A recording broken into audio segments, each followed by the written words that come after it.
Put your hands together for James Amos, everyone. Thank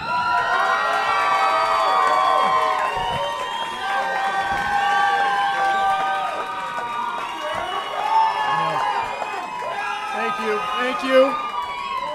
All right. There's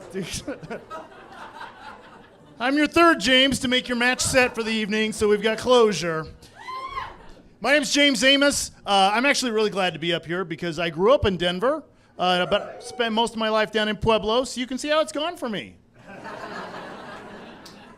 mean, I don't know if you guys know this, but some people look down at Pueblo. I don't know, it's weird. They that's kind of Southern Colorado's version of Commerce City. But with better Mexican food. I even got a buddy in Littleton, he's like, ugh, Pueblo. I'm like, hey, where do you want to have dinner, okay? Pueblo, they close the streets. Once a year we have the Chili and Frijoli Festival. Great food for days. Littleton, you've got Dry Cracker Thursday. Get out my wallet. And the do not resuscitate card. Actually, what really shut him up, though, is when I told him my house payment, $35.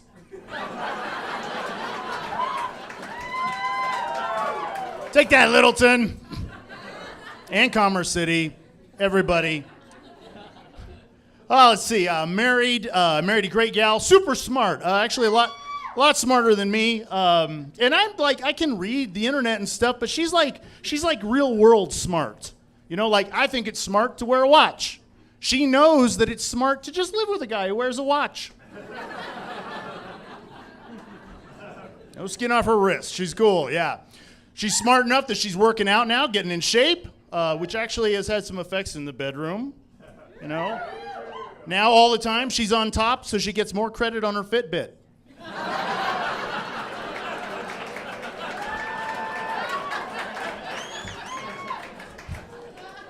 I told you, smart, right? I told you. She's awesome, you know? She's got to be smart. She does not have an easy path ahead of her. I mean, think about it. She's the wife of a comedian. Economically, you know, this is going to be, I mean, think about it. There's that show, Wives of the NBA. Yeah, have you ever seen a show like that about comedians? No. Why? Where are the wives during the day? At work. Houses in Pueblo do not buy themselves.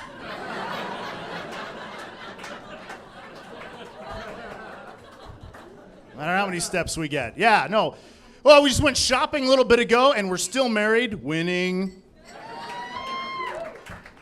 Yeah, because there's always a little bit of tension, you know, the stereotype, you know, see the woman's trying on stuff. The guy's bored. He's just standing there, you know, holding the purse.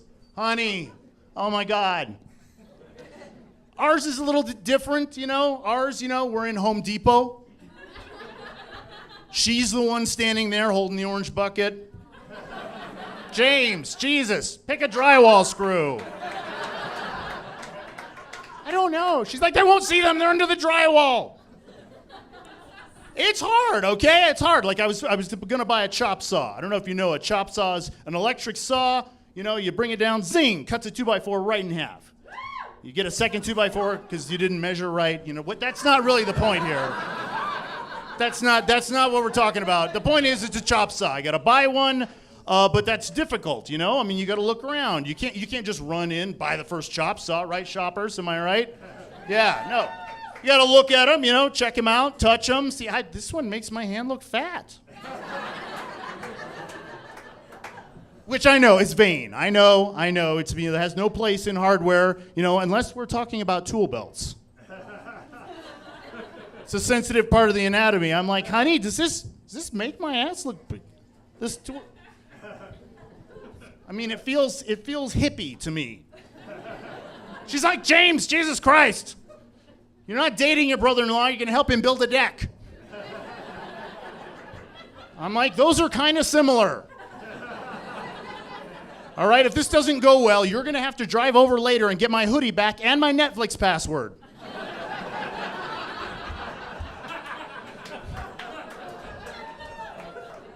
I took her home. I did the rest of the shopping myself. I got to look at brands. Brand is very important in tools, you know, unless you're one of those Harbor Freight sluts. I mean, I get it. I've had a couple drinks and had some Chinese love myself, but, you know, we have standards, you know. I find one, I get it. I get a stand, I get a couple extra blades. Turns out it has a matching tool belt. You know, what am I going to do? I take it home. On my way home, I'm like, I have spent a little more money than we talked about. Shoppers, what do I tell my wife? It was on sale, that's right. I'm like, honey, you had no idea that they were closing out all the tools at TJ Maxx. I'm James Amos. You guys are a great crowd. Kind of crazy, too. James Amos, thank you.